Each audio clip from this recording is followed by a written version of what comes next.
Quick question. Have you ever found the perfect video, but there's this ugly watermark ruining it? Yeah, same here. A few months ago, I had this amazing clip I wanted to use, but that annoying watermark was just sitting there mocking me. So I went on a mission to find the easiest way to remove it, for free. And guess what? I cracked the code. And today, I'm going to show you exactly how to do it. No sketchy software, no paid subscriptions, just a simple trick that works like magic.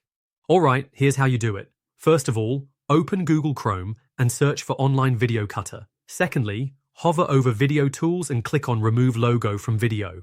Then hit Open File and select the video you want to clean up. Now, watch this. I'm picking this video, and as you can see, there's a watermark right there. Annoying, right?